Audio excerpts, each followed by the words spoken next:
Record Business is कर रहा also हूँ, कोई नीड, मतलब मेरा कहने का मतलब ये है कि अगर आप गैम्बलिंग ही कराती है कंपनी, प्योर गैम्बलिंग कराती है, तो अगर आपको पता है कि ये कंपनी ज्यादा पैसे बना के देगी तो आप उस कंपनी में पैसे नहीं लगाओगे।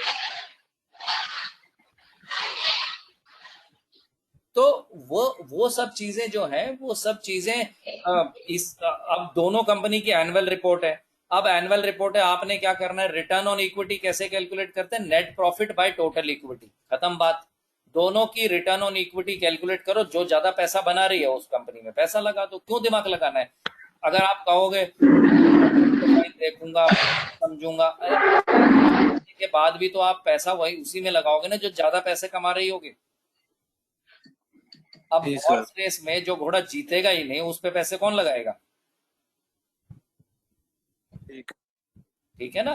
तो मेरा कहना यह है कि टेक्निकल आंसर्स जो होते हैं वो स्ट्रेट फॉरवर्ड होते हैं। What is EBIT, a technical question है। What is associate, what is minority, what is बैक, terminal value, beta, cost of equity, levered free cash flow, ये सब टेक्निकल क्वेश्चन है। अगर आपको आते हैं तो स्ट्रेट फॉरवर्ड आंसर है, इसमें कोई इफ एंड बट नहीं है। पर अगर आपको पूछा जाए कि अगर एक एक एक कंपनी ने एक बिजनेस को डाइवेस्ट कर दिया तो उससे क्या इम्पैक्ट आएगा, तो वो एक लॉजिकल क्वेश्चन हो गया। तो वो सब चीजें, अब जैसे ये वाला भी एक लॉजिकल क्वेश्चन था कि आपको क्या चीज देखनी है। अब अगर कंपेयर करना है या कोई और करना, सब चीजें डिपेंड ऑन कि हम कैसे उस चीज को कर सकते हैं। रिकॉर्डिंग हो रही है क्या क्या सर सेशन? अब इन सब चीज रिकॉर्डिंग हो रही है, पर इन सब रिकॉर्डिंग का करोगे क्या बताओ। आप मुझे ये बताओ, आप आपका जो सवाल है उसको रिकॉर्ड करके क्या मिलेगा, कुछ बेनिफिट होगा, दोबारा सुनोगे तो कुछ नई बात तो पता नहीं चलेगी। सर आपने अच्छा सर, मुझे एक क्वेश्चन है। हाँ हाँ परसेंटेज ब्रैकेट बताया था, माइनॉरिटी का इतना परसेंटेज रहता है, हाँ हाँ। मतलब इतना परसेंटेज होता है तो उसको माइनॉरिटी कहते हैं, फिर एसोसिएट, तो वो एक बार परसेंटेज रिपीट तो करेंगे। भाई 20 से 50% तक रहेगा तो ये हो जाएगा, देखो ऐसा है, एसोसिएट हो जाएगा। माइनॉरिटी का मतलब होता है कि आपकी कंपनी में किसी ने पैसा लगाया पर आपने उसका शेयर अपनी कंपनी में दिखा रखा है। तो वो जी शेयर कितना होगा, जब तक उसके पास कोई ऐसी पावर नहीं है जिससे कि वो कंपनी के ऑपरेशंस में दखल अंदाजी कर सके। तो सिंपल सा लॉजिक है, जहां पर भी माइनॉरिटी स्टेक, मिनिमम लेवल क्या होगा, 10-20% तक। अगर 10-20% ओके। तक आपके पास में माइनॉरिटी स्टेक है तो वो माइनॉरिटी स्टेक कहलाएगा। क्यों, क्योंकि अगर आपको कोई रेजोल्यूशन पास करना है तो 75% आपको वो वोटर शेयर चाहिए होता है। अगर वो आपको 20% वाला आपका कोई भी काम रोक सकता है, अगर कोई 20% अगर अगेंस्ट हो जाए तो आपका कोई भी जो रेजोल्यूशन है वो रोक सकता है। तो 20% तक, जहां तक आपका माइनॉरिटी हो गया। अगर उससे ऊपर है तो आप अगर किसी में 40% पैसा लगाओगे तो आप ये तो नहीं कहोगे ना कि भाई मैं उसके ऑफिस में नहीं जाके बैठूंगा, या मैं उसके ऑपरेशंस को अपने तरीके से नहीं चलाना चाहूंगा, या मेरे पास कोई एक्सपर्टीज होगी मैं उस एक्सपर्टीज को यूज करूंगा। तो वो हो गया ओके। 50% 51% के बाद तो एक्चुअली वो कंपनी कंसोलिडेट होने लगती है, तो वो तो फिर जॉइंट वेंचर हो गया। ओके। ठीक है ना। तो ये सब सवालों के आंसर हम डिस्कस कर भी चुके हैं और आराम से जी। मिल भी जाएंगे। तो ये अगर जो आपके दिमाग में आता है ना उसको नोट डाउन कर, नोट डाउन करके आगे आप उस सवाल को अपने आप आंसर हो जाए ठीक है, नहीं तो फिर उसको नोट डाउन करके रखो, अगली बार फिर देख लेंगे। पर आप अब फोकस ये करो ओके कि सर। किसी तरीके से इस कोर्स को रैप अप किया जाए और आगे बढ़ने की सोचा जाए। क्योंकि आप जब तक आप ये नहीं डिसाइड करोगे कि मुझे आगे बढ़ना है तो फिर आपके डाउट्स रहेंगे।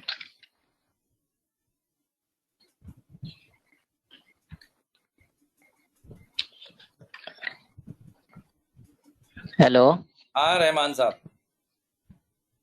सर, एक क्वेश्चन है। ये आपका आखिरी क्वेश्चन है, बताइए आज के लिए। नहीं सर, सर क्वेश्चन ये है कि किसी कंपनी का सेल्स निगेटिव है, कैश फ्लो निगेटिव है, पैट हेलो हाँ हाँ, सेल्स निगेटिव है, पैट निगेटिव है, कैश फ्लो निगेटिव है, तो उसका सर वैल्यूएशन किस तरीके से किया जाएगा? एक बात बताओ, पीएस पर हो नहीं सकता है। नेगेटिव का क्या मतलब होता है? क्या सर? सेल्स नेगेटिव का क्या मतलब होता है? सेल्स ग्रो उसका जो रेवेन्यू जो है वो नेगेटिव में जा रहा है। कोई बात नहीं, मतलब रेवेन्यू 100 रुपए से 90 रुपए हो गया ना, हाँ तो वो हो गया नेगेटिव ग्रोथ। प्रॉफिट भी नहीं कमा रही है और कैश फ्लो भी नेगेटिव है। Yes sir. तो एक बात बताओ, अगर ऐसी कंपनी को वैल्यू करना हो तो कैसे करेंगे, आप ही बताओ। वही तो नहीं पता सर, पीएस पर कर नहीं सकते, पी हो नहीं सकता, इस पे क्यों नहीं ईवा या बिड्डा हो ही नहीं सकता। क्यों नहीं हो सकता ये भी भाई? अब सर सब प्रॉफिट बोला है, EBITDA पे, अगर EBITDA लेवल पे भी नेगेटिव है तो फिर तो कंपनी बंद ही होने वाली है। यस सर, जब फैक्ट निगेटिव आ गया, सेल्स निगेटिव आ गया, तो सब उसका बिड्डा भी तो निगेटिव हो जाएगा ना। ये कोई जरूरी तो नहीं है। तो EBITDA किस बेसिस पर पॉजिटिव हो जाएगा वहां पर? मुझे नहीं मालूम होगा कि नहीं होगा, पर एक बात बताओ, आप बैलेंस शीट में, कंपनी बैलेंस शीट हम क्यों देखते हैं? सर फाइनेंशियल पोजीशन देखने के लिए। फाइनेंशियल पोजीशन में क्या देखते हैं हम? कितना एसेट बचा हुआ है, कितना लायबिलिटी, हाँ, कितना एसेट बचा हुआ है, कितना लायबिलिटी। तो इन दोनों को माइनस करने के बाद क्या मिलता है? एसेट में से लाइबिलिटी घटा दे तो क्या मिलता है? इक्विटी। तो इक्विटी क्या होती है? कंपनी की वैल्यू नहीं होती है? Yes sir. तो बुक वैल्यू मिलती है कि नहीं मिलती है बैलेंस शीट से? हम्म। अगर आप ये कहो कि बुक वैल्यू मिलती है, तो फिर किस कंपनी का बिजनेस ऑपरेशन नेगेटिव में जा रहा है, लॉस मेकिंग है, पर बुक वैल्यू तो होगी। अगर बुक वैल्यू माइनस में चली जाएगी तो कंपनी पर बैंकरप्ट हो गई। Yes sir. तो इसका मतलब तो ये हुआ ना कि बुक वैल्यू से हम वैल्यू कर सकते हैं कंपनी को। Yes sir. Yes sir. Yes sir. तो इसमें सवाल ही नहीं था। आप थोड़ा, मैं कह रहा हूं कि आप थोड़ा अपने सवाल पर खुद सोच के देखो। ठीक है, अब नेक्स्ट क्वेश्चन रोहित के लिए, फिर आकांक्षा के लिए, and then I wrap this up. अरे सर कोलगेट वाला में थोड़ा सा कैलकुलेशन में प्रॉब्लम सब था। क्या प्रॉब्लम है कैलकुलेशन में? सॉल्यूशन दे रखा है, उसके बाद भी प्रॉब्लम है रहमान साहब? कि ये कैलकुलेशन किसके बेसिस पर हो गया है, कौन सा? ये नहीं समझ में आ रहा। कौन सा? जैसे यहाँ मैं बता दे रहा हूँ, कैश फ्लो स्टेटमेंट में जो है ना, शॉर्ट टर्म को जो ये कर रखा है, कैश फ्लो स्टेटमेंट में फिनेंसिंग एक्टिविटीज में शॉर्ट टर्म बोरोइंग को जो जीरो कंसीडर कर रखा है, किसी के चेंज के बेसिस पर, किसी का चेंज है वो।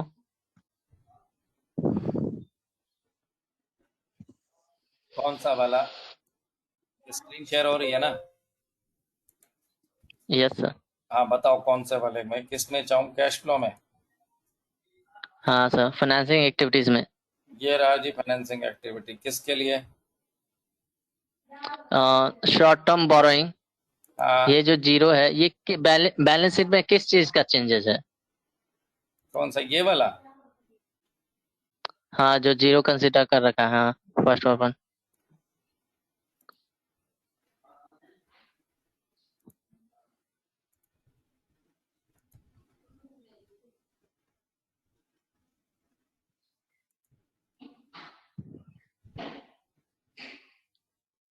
अब एक बात बताओ, अब क्या कहते हैं, आपके पास 10 करोड़ का लोन लिया हुआ है और इस साल आपने 2 करोड़ रुपए वापस करने हैं, तो वो 2 करोड़ शॉर्ट टर्म हो गया कि लॉन्ग टर्म हो गया? Short term sir. तो फिर उसको कहाँ दिखाओगे, शॉर्ट टर्म में दिखाओगे कि लॉन्ग टर्म में दिखाओगे? शॉर्ट टर्म में। तो वही ये है। लेकिन ये सब बैलेंस शीट में किस चीज का चेंजेस है ये जीरो? आपने ये जीरो तो एज्यूम कर रखा था, कर दिया कि हाँ ये जीरो चेंजेस है, भाई ये क्या तो है, ये ये क्या है, ये लाइबिलिटीज में एक मिनट, लाइबिलिटी एंड इक्विटी, ये क्या है, किसका चेंज है किसका सर? ये भाई? Current portion of long term debt का लाइन आइटम तो देखोगे। करंट पोर्शन क्या होता है, शॉर्ट टर्म ही तो होता है ना, 90 दिन के अंदर का, ये रहा। तो सर वो हाँ, तो वो इफेक्ट इसमें नोट्स एंड लोन पेबल में क्यों ऐड कर दिया है?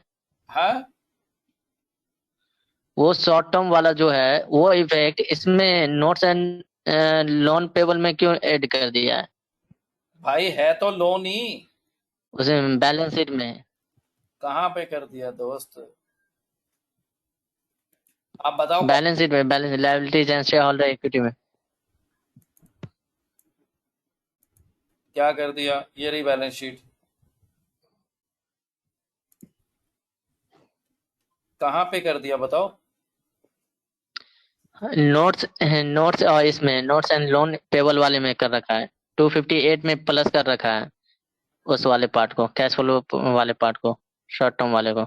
ऊपर ऊपर से ऊपर, ऊपर, हाँ 258, जहाँ पर ये येलो लाइन कलर नहीं कर रखा उसके ऊपर ही है। वो नहीं, वो पीछे, वो नीचे ही आ, नीचे आ जाओ sir, liability and share holder equity के बाद में, हाँ वही वही, उसमें वो इफेक्ट ऐड कर रखा है। कहाँ ऐड कर रखा है, नहीं कर रखा है, ये देखो खाली है, ये देखो, यहाँ तो कुछ नहीं कर इसमें रखा। लेकिन उसमें ऐड कर रखा है सर, कहाँ पे कर रखा है? जो आपने बताया, जो आप बताए थे ना प्रीवियस वाले में, उसमें ऐड कर रखा है 258 में। हाँ तो कोई बात नहीं, तो क्या हो गया, वैसे भी मैंने तो इसको शॉर्ट टर्म में तो जीरो ही लिया है ना, तो जीरो ऐड कर दिया, तो ये भी तो कोई चेंज थोड़ी होगा, इसके अंदर आप ऐड कर लो, करंट पोर्शन इसके अंदर ऐड कर लो, ये तो शेड्यूल बन गया, इसके अंदर के ऐड कर लो, कोई बात नहीं। आप ये जो लोन यहाँ पे जो एजम्पशन हो रही है, वो एजम्पशन हो रही है कि आपने कोई भी शॉर्ट टर्म डेट रीपे नहीं किया है या रेज नहीं किया है, तो इसका मतलब ये हुआ कि ये सब सेम हो गया। जब आप 258 में रेज करोगे, तो यानी कि 258, और अगर आपने यहाँ पे कैश फ्लो में जो नंबर है यहाँ जीरो डाला हुआ है, अब अगर ये आपने यहाँ कैश फ्लो में आपने कहा कि भैया मैंने तो रेज कर लिया, तो 50 डाल दिया, 50 डाल दिया, तो ये आपका यहाँ पे एडजस्ट हो जाएगा, 36 में किया हुआ है। तो तो सर ये कैश फ्लो स्टेटमेंट, ये जो है शॉर्ट टर्म वाला, ये चेंजेस वहीं से आ रहा है क्या? ये चेंजेस यहीं का है, नोट्स एंड लोन पेबल का ही है चेंजेस? अरे भाई, शॉर्ट टर्म में किसी में भी डाल सकते हो ना, नाम से क्या फर्क पड़ता है, ट्रीटमेंट ठीक होना चाहिए। कल को अगली कंपनी में शॉर्ट टर्म बोरोइंग्स का रीपेमेंट आएगा, और आपकी बैलेंस शीट में नोट्स की जगह आप यहाँ पे एडजस्ट कर दो, ये आपने क्योंकि ये शेड्यूल में से आ रहा है, मैंने इसलिए वहां पे डाल दिया है, ये शेड्यूल बना हुआ है ना, ये रहा, ये शेड्यूल में से आ रहा है। आप इसे एक्चुअल में कोई हार्ड एंड फास्ट रूल नहीं है कि ये ऐसे ही होगा या वैसे ही होगा, तो अगर जो लॉजिकली ठीक है वो ठीक है।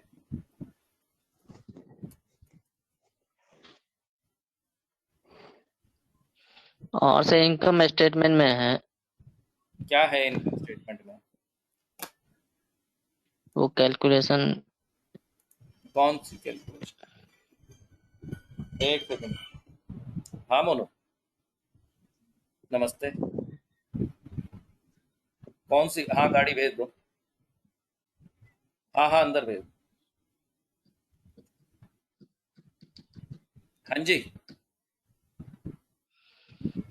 शेयर आउटस्टैंडिंग का जो ये शेड्यूल बनाया था उसमें है। क्या है,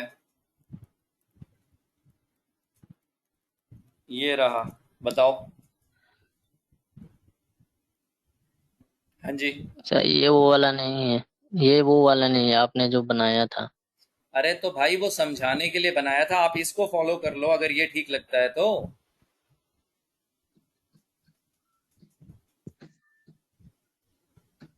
आप समझ रहे हो मेरी बात? हम्म,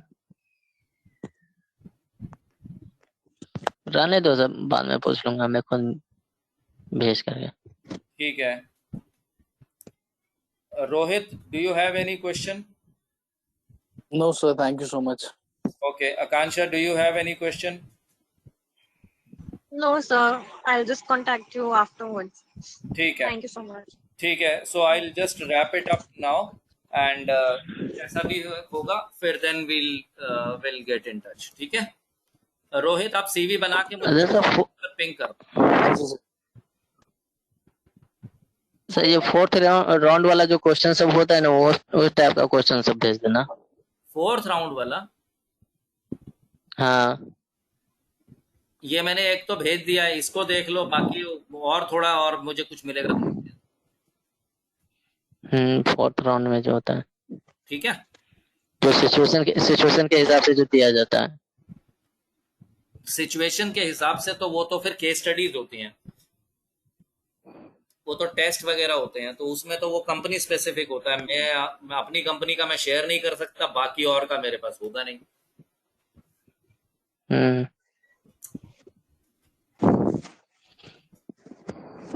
चलो, केस स्टडीज वाला एक केस स्टडी कंपनी स्पेसिफिक होती हैं उसमें। नहीं सर, मैं ये कर रहा हूँ, केस स्टडी टाइप का जो एक फोरकास्टिंग जो होता है, वो उस टाइप का नहीं है क्या आप में? नहीं दोस्त, मेरे पास नहीं है, ऐसा नहीं है। चलो सर, नेक्स्ट सेशन में वो कोई ठीक, सेशन देखना पड़ेगा। ठीक है। ठीक है सर। आप क्वेश्चंस नोट करके आना ताकि वन बाय वन पूछे जा सके। ठीक है, रैंडम। ठीक है, ओके भाई लोगों, थैंक्स यार, thanks for your time, bye. Thank you so much, sir. Bye. Okay दोस्त, टेक केयर, बाय।